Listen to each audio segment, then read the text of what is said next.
Well, if you've got a Bible with you, I invite you to open to Acts chapter 28. Now, we've been in the book of Acts for quite a while. We've stepped out of it periodically for various times and for various occasions and in various seasons. And this morning, we enter chapter 28. We enter the final chapter of this wonderful book. Although it's called the Acts of the Apostles, I'm sure you agree it's really the acts of God through and in the apostles, you know. And although we're starting at chapter 28 this morning, by my reckoning, which I don't know is not always 100%, but by my reckoning, we've probably got another 2 or 3 messages from Acts before we move on. But I invite you to open to Acts chapter 28, and as Joe set us up before he begin reading, we know from the end of chapter 27 that the rest were to get there on planks or on pieces of the ship. In this way, everyone reached land in safety. And so, as we've already heard a few moments ago, the ship was breaking up, but all of the 276 people on board made it safely on shore. And in our passage this morning, we find the Apostle Paul, along with 275 others, shipwrecked on the island of Malta. And in doing so, we see something of God's protection. We see something of God's provision. We see something of God's power. And in all this, we see something of God's providence, all displayed in the Apostle Paul's life. And that's what I want us to think about for a little while this morning. First of all, let's see what we can notice concerning God's protection. You see, having been driven across the Adriatic Sea by a fierce storm, and remember, guys, that this storm has been raging for now over 2 weeks. Well, we see in verse 1 that Paul and everyone else makes it safely to the shore. And once ashore, Luke tells us that they learn, they discover, they understand where it is they have come ashore, that they indeed have made it safely ashore onto the island of Malta. And the fact that they are safely ashore anywhere, the fact that they are alive and standing on the sand, most probably at all, really does testify to the protection, to the provision, to the power, and to the providence of God. We see God's protection over the Apostle Paul all through this event, don't we? First of all, we see God's protection in the storm. Now, last time, 3 weeks ago, before the Easter season, we saw from chapter 27, verse 14, that this storm indeed was hurricane force. Now, I don't know exactly how they measured what a hurricane force windstorm would be back in the day, but by today's reckoning, it means that the winds were at least 74 miles per hour. They were at least 119 kilometers per hour. That's windy. We can agree on that. We also considered last time, 3 weeks ago, from Acts 27 verse 20, that for many days the stars nor the sun appeared to them. And that is significant because it meant that they had no way of knowing 2 things. First of all, where they were, and secondly, where they were going. Because they used the sun and the stars, they used the lights in the sky to navigate. It was how they plotted their routes. And so they had no idea where they were or where they were going. And we also saw from Acts 27, verse 20 last time, that they had gone long periods, days and days, without eating any food. And Luke records at the end of verse 20 of chapter 27 that they had all finally given up any hope of being saved. Yet here in verse 1 we read, once safely on shore. We also see God's protection from the evil schemes of men. We see not once but twice in the midst of the storm how the Apostle Paul's life was in grave danger due to the scheming of the sailors and the soldiers. You see, in Acts 27 verse 30, Luke records how the sailors, pretending to lower down some anchors, actually started to lower down the lifeboat. They were thinking, we're out of here. We're going to save ourselves, and we're going to leave this lot to be doomed. That was their scheme, self-preservation. And then it was obvious a little bit later on that the ship was really breaking up, and the soldiers were concerned that the prisoners were going to escape. So we read in verses 30 and 31 of Acts 27 that they thought, man, if we lose these prisoners, we're going to lose our own lives. So their plan was to kill all the prisoners to stop them escaping as the ship went down. All the prisoners, including Paul. But here in verse 1, we see once again, once safely on shore. There's protection in the storm. There's protection from the schemes of evil men.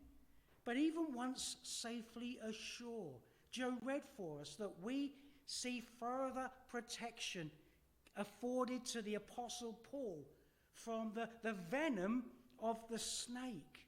Once safely ashore, we see in verse 3 that as the Apostle Paul gathered a pile of brushwood to put on the fire, a viper driven out by the heat latched itself onto his hand. And you can imagine the looks on the faces of the locals. They watched with great interest. In verses 5 and 6, we see what they were waiting to see happen. They've seen this before. This has probably happened 100 times in their community. They were waiting for the Apostle Paul to blow up and then to drop dead, to swell up and to die.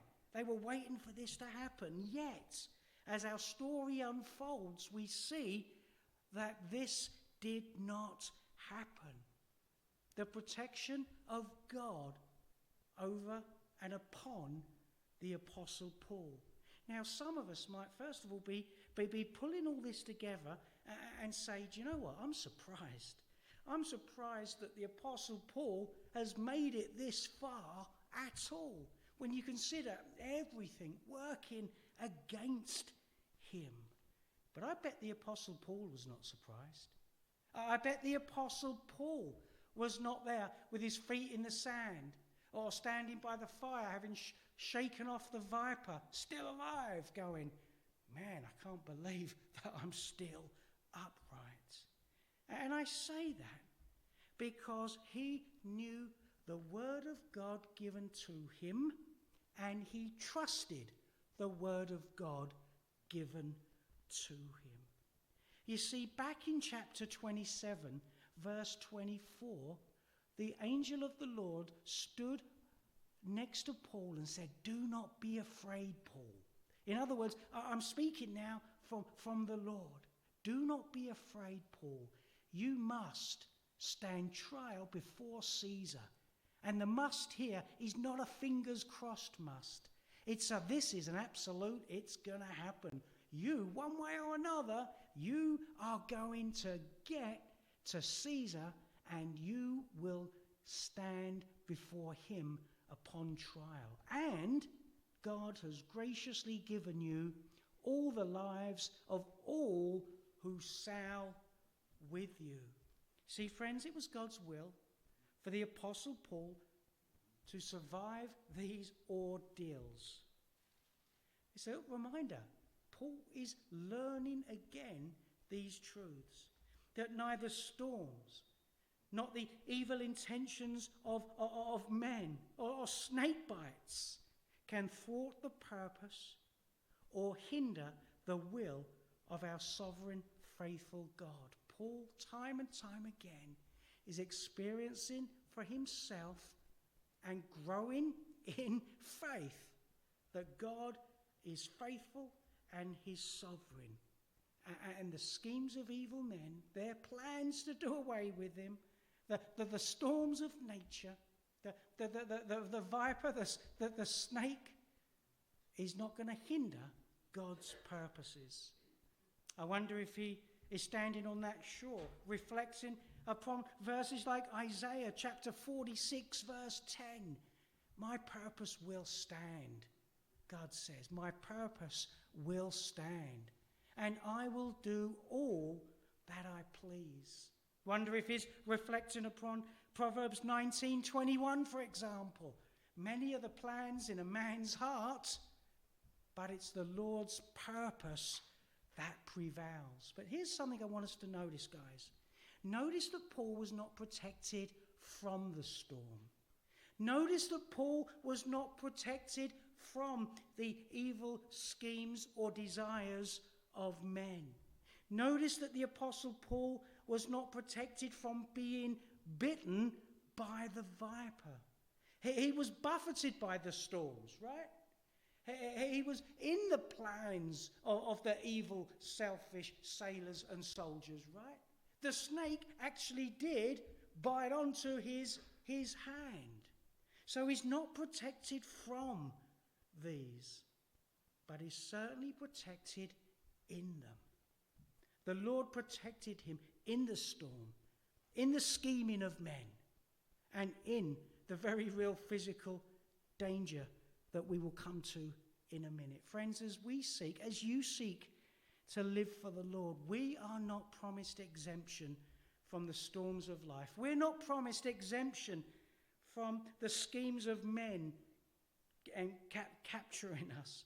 We are not exempt from difficult, dangerous circumstances, are we? We know that. But we also know, just like the Apostle Paul, that we are promised help and grace in them. He knew that the Lord was with him in that storm. He knew that the Lord was with him as the sailors and soldiers were plotting their evil schemes.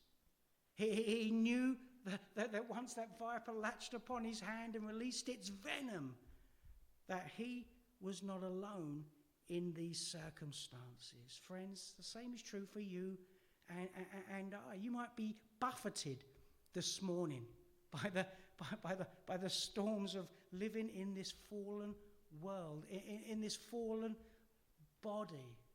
Maybe this morning you know what it's like to be a victim of the evil schemes of man, because you seek to live for the true and living God. Maybe this morning your circumstances are causing you great pain. We are not promised exemption from these things, right? But we are promised protection in them. You are not alone. He is with you, and he is watching over you. In Psalm 46, verse 1, we read, God is our refuge and strength, an ever-present help in trouble. How many times throughout your walk with the Lord have you thought of this verse? Maybe you're like me and you can't remember where the verse can be found. And maybe you don't get all the right words in the right order, but this is what the Lord has laid upon your heart and brought to your remembrance because you read it in his holy word, that there is refuge, there's safety, there is strength, there is presence of God in our trouble. And do you know this, friends? By God's grace, the grace by which he has called you, the grace by which he has saved you, is the grace by which he is keeping you today, even if you are standing on that sinking ship, or even if that viper is latching onto your hand, even if you are a victim of the schemes of sinful men. The grace that called you, the grace that saved you, is the grace that's keeping you and will present you before his glorious presence with great joy. Yes, our joy for sure, but the joy being spoken of here, I believe, is the joy of God himself as he presents you before him. You see, Paul remembered God's revealed will for him, and that kept him going. He knew that the days that God had in store for him were designed by a loving God, and they were for the good of his soul. You might be thinking, well, he's on a breaking up ship. He's got a viper stuck to his hand. It is being talked about by evil men as they scheme their own salvation at the expense of his physical safety. How on earth is this good for his soul? Romans chapter 8, verse 28, Paul tells us he knows this. And he says, and we know that in all things God works for the good of those who love him, who have been called according to his purpose. I can't explain. I don't know why things happen in my life, let alone what's going on in the lives of others in your life, friends. But do you believe the verse that is given to us from God through the Apostle Paul, written to the Roman church? We know that in all things God works for the good of those who love him, who have been called according to his purpose. As you jump out of bed, or roll out of bed maybe for most of us now, I guess, tomorrow, and you consider the day ahead, look at it with the perspective that the Apostle Paul had, that whatever this day throws at me, this day is designed by a loving God, and it's for the good of my soul. Secondly, God's provision. Not only has God provided protection for the Apostle Paul, but also he's provided what he needed. You know that song, you can't always get what you want, but you get what you need? Well, that's something that the Apostle Paul and any who have walked with the Lord for a period of time can testify to. We don't always get what we want, but God certainly supplies what we need.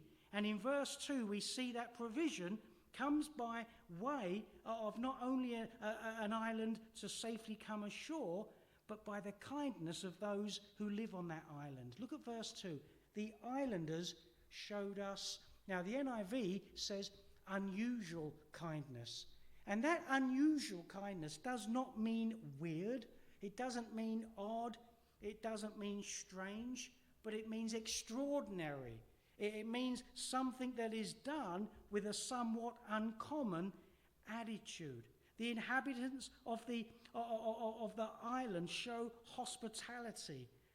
They are receiving the love of strangers in one sense. They receive a warm fire, and they receive a warm welcome. Now, once again, the Apostle Paul might not be quite as surprised at receiving such a welcome as Rob Kane would be if I was washed up on the island of Malta. Here's why. Philippians chapter 4, verse 19. The Apostle Paul says, and my God will meet all your needs according to his glorious riches in Christ Jesus. And you know what, guys? We spend our Christian life delighting and learning and being astonished by this verse being fulfilled in us, right? Our spiritual needs ultimately being met, but God doesn't neglect the physical needs of his people. Here he provides care through the kindness of the islanders. They're not Christians. They are pagans. They worship, according to verse 4, the God of justice. You see, the Apostle Paul has safely washed up ashore, and now he's being bitten by a snake. So what do they say? They say, he's escaped the sea, but he ain't escaped justice. Now, this isn't just the word justice. This is their God just. Justice has got him. He must be a murderer. He must be someone evil. Now, this reminds us right off the bat that God sometimes provides care for us in ways and through peoples that we would not expect. People and in ways that we might not be expecting. But you know, the verse there from Philippians chapter 4, verse 19, also reminds us that it's not just our physical needs that God meets. You see, while the Apostle Paul is certainly being provided for physically and emotionally, he knows that his greater need has already been met by God. the God who is protecting him, the God who is providing for him. You see, his greatest need was not to be standing on the beach at Malta. He knows that his greatest need was to be saved from the punishment and the consequences that his sin against God deserved. He knows that he deserves the punishment of death for rebelling against God. His need was not for a sandy beach, but for a Saviour, someone to deliver him, someone to save him, not from the waves, not even from the snake, not from the schemes of man, but from sin and its punishment. And you see, friends, God provided his Son to the Apostle Paul and to us to be that Saviour. And it was by his sacrifice on the cross that Jesus fulfilled his role as Saviour. In Ephesians chapter 1 verse 7, we read this: in him, that's Christ, we have redemption through his blood. That's speaking of his death on the cross. The forgiveness of sins in accordance with the riches of God's grace. You see, in Christ, the Apostle Paul knows that his sins have been forgiven. He's been reconciled to God. He's no longer under the wrath of God for his sin, and his life's redeemed by the precious blood of Jesus. He is forgiven. So while, no doubt, he is thankful to God for the care that he's receiving physically on that island, he ain't surprised, because God is Jehovah Jireh, his provider. He knows that God has provided for his greatest need. And if God has not withheld his own Son from him, well, how then will God not graciously give us all things? In its true context, the Apostle Paul has a spiritual understanding here, but we can't always just put a dividing wall between the spiritual and the physical, because God is faithful to his people, holy, fully. Two things we've seen here, guys: that God has protected Paul throughout this stage of his journey, because God is his protector, and God is his provider, and God is the one who is providently over all things in Paul's life. He's going to get to Rome, whether there's waves, whether there's schemes, whether there's snake bites. He's getting there because of God's faithfulness and God's purpose that will stand.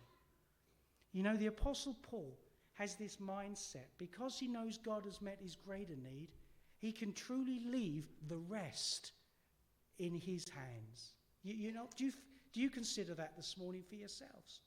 God has met my greater need, the need for my sin to be forgiven. And if he has given me his Son, well then why would he withhold what we need, not what we want, what we need, as we seek to live for him and serve him and minister for his glory? But the third thing is, we see something of God's power in this passage this morning. You see, all over this event, all over Paul's journey, this leg of his trip, God has been demonstrating his power and his authority. Look what we read from verse 5 onwards.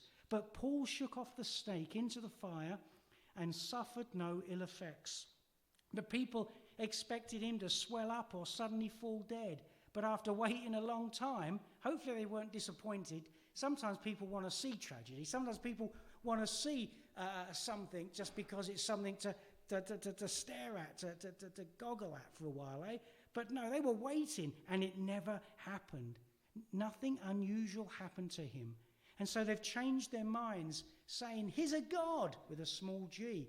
He must be someone really special. He must be from the gods. And it seems that they start to revere him. And there was an estate nearby belonging to the chief official of the island. And Luke tells us in verse 7 that he welcomed Paul to his home, no doubt now revering him as some type of god. And what does Paul see? this chief official's father is sick in bed with a fever and dysentery. Paul prays over him, and having prayed over him, he places his hands on him, and this father, this man, is healed. Well, we've got the miracle of surviving the shipwreck. We've got the miracle of surviving the snake bite on the hand. We've got the miracle now of this man's father being healed. And then we read that when this happened, verse 9, the rest of the sick on the island, they came and were cured. I don't know if that was one or two others, or if that was 1,000 others. But whoever was sick on that island, having heard of this power, came and were healed. Now, what have we learned about the Apostle Paul as we've worked our way through the book of Acts? He does not miss an opportunity to proclaim Christ, does he? He does not miss an open door to deliver a word of life, a word of hope, a word of power. So what is going on here? Why are there this little influx of miracles and power just in these few verses before Paul even gets to Rome? Well, here's why. These are a pagan people. These are a people who do not know the true and living God. These are a people who are living in darkness. In fact, you should say, spiritually, they're not just weak or dying, they're dead. They're dead in their sins. And so what we are seeing here, friends, is the power of God, the true God, the God the pagans don't know. The power of the true and living God is being displayed in and through the Apostle Paul. And we see something in verse 10. As they left 3 months later, they honoured us in many ways. And as we were ready to sail, they furnished us with the supplies we need. Do you know what, friends? We read of this time and time again in the New Testament. God's people, the church, meeting the needs of others as they go on their way. Hospitality, the love of strangers. I know you can't overly guess what's gone on in between, but the Apostle Paul hasn't suddenly decided, I've been through so much, I'm going to take this one off. I'm not going to speak of Christ or explain by whose power these miracles are being done. Not at all. He has proclaimed Christ by way of these miracles. These miracles are showing that not the God of justice, whom they consider deals with all things, but it's the God of Paul, who is real, who is great, who is powerful. Also, these miracles show that Paul is God's servant, that Paul is a representative of God, that he really is an apostle of Jesus Christ. And do you know what? Often in the New Testament, and in the Old Testament, friends, I should say, when miracles are performed, they're not usually separate from the teaching of God's word. The miracles so often, more often than not, dare I say, always tell us something or validate the preaching of the word or the teaching of the word on most occasions. So what we've got here is a demonstration of God's power. He's been gracious to Paul in protecting him, providing for him, and even through demonstrating his power in and through Paul's life, God now is being gracious to those who are in need of his grace. Here's the thing, friends. Last Sunday, we celebrated the risen Christ. We continue to celebrate him and his risen power in us, in his people. We're not too dissimilar. If we take away the sunshine and the beach and all that Malta offers, and I know some of you have been to Malta and know what Malta offers. It looks beautiful in the pictures. I ain't gone there yet. Maybe I'll look. There might be a pastors' conference there. But anyway, I'm waiting for the pastors' conference in Hawaii to come up. It hasn't come up yet. But anyway, where was I? Oh yeah, we're not too dissimilar from the Apostle Paul washing ashore really there on Malta. Friends, we share our lives with those who do not know the Lord Jesus Christ, who worship idols, who are walking in darkness, whose hope is all tied up with something that actually offers no hope at all. And because of the resurrected Christ, because of his power in his church, in his people, we live among them and we declare three things. We declare that God is great, that God is powerful, that he is mighty, that he is the true and living God. When people rub shoulders with us this week, will they go away saying, wow, God is that God, his God is real. Her God is great. Because we, like Paul, are recipients of God's protection, provision, and his power is in and at work through us. We too, by the power of the resurrected Christ in us, are evidenced as God's servants. Are we known by those with whom we share our lives as Jesus' people because of his power evidenced in our lives? Our teaching, the things that we say, our preaching, whether it be over coffee, whether it be sharing the gospel with our friends or even our work colleagues, does the power of God in our lives validate or add weight to the words that we speak to them? We're not here to make the sick well, but we are here to extend mercy. We are here to extend love. We are here to forgive those who have sinned against us. And when we consider the resurrected power of Christ in us, do they see, by our forgiveness of one another, by our mercy and our love and our ministry, do they see, just like they saw in Paul here, wow, God is real, he is great. This man, this Paul, is a true servant of the true and living God. And his words of power are backed up by acts of power. That's Christian living, victorious Christian living in this pagan society. You know, friends, I wonder this morning to whom or what you look to for your protection. When you stand before Almighty God on that day, on Judgment Day, are you looking to be protected by your own righteousness? Are you standing behind the shield of your church attendance, of your missionary support, of your random acts of kindness in society? Or are we standing there with nothing except clothed in the righteousness of Christ? You know, Jesus, he doesn't just invite us, he commands us to come to him, to be our protector, to be our provider, and to be our power. In Matthew chapter 11, verse 28 and 29, he says this, "Come to me, all you who are weary and burdened, and I can give you rest. Take my yoke upon you, learn from me, for I am gentle and humble in heart, and you will find rest for your souls." You know, the Apostle Paul, after 3 months, will now head and arrive at his destination, Rome. This is the fulfillment of everything that he has been looking forward to because God told him he would do for the last few chapters.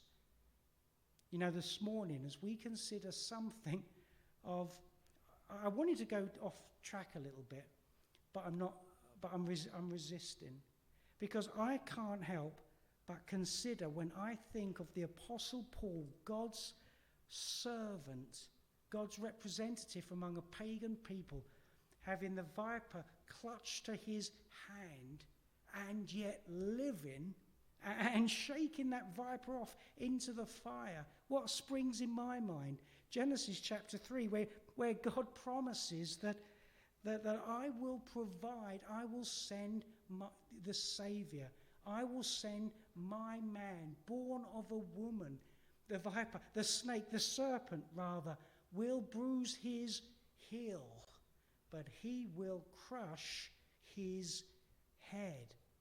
Also stories of whether the snakes were biting and killing the people of God, and they were told to look to the stick, lift the snake, and the stick lifted up, that you might live. I don't think that is what this story is actually saying, but it can't help but remind us that ultimately, because Paul's life and ministry runs parallel so closely with that of Christ's. We've seen that throughout the book of Acts. But I finish with this thought in saying these things about the snake. Such is God's power that we celebrated last week, that there is protection, there is provision, there is power, and there is life, and there is forgiveness. Even the snakes could not derail, the serpent could not derail, as he thought he would, the plans of God the Father in sending his Son, could not derail the plans that God had for the Apostle Paul. And therefore nothing in this life will derail God's purpose for you. He will finish what he has started in you, and he will get you to Rome. In one sense, he will get you to his kingdom. He will get you to the place that is prepared for you. Let's pray. Father God, we just think of the Apostle Paul, and we've watched him bounce around from place to place, and he has faced adversity. He has preached the gospel. He has experienced the hatred of sinful men. He has been a victim of lies, and Father, just as he's almost at Rome, we see now, Father, that there's more problems and circumstances for him to deal with. But Father, ultimately, you are the one who deals with these for him, and you are proving again to him that you're faithful to your glorious purposes. Lord, we thank you that nothing, storms, schemes, snakes, cannot derail your glorious purposes, not for Paul, not for us, and not for your Son. We thank you for Jesus. Lord, we just pray now that if we're dreading this week, that we will know that you go with us. And I pray that the power of the resurrected Christ will be so evident in our hope and in our joy, in our acts of love, mercy, and in our forgiveness of one another, Father, that people will see that you are a great God, and they will stop worshipping their pagan idols, and they will turn to Christ. We humbly pray this in Jesus' name. Amen.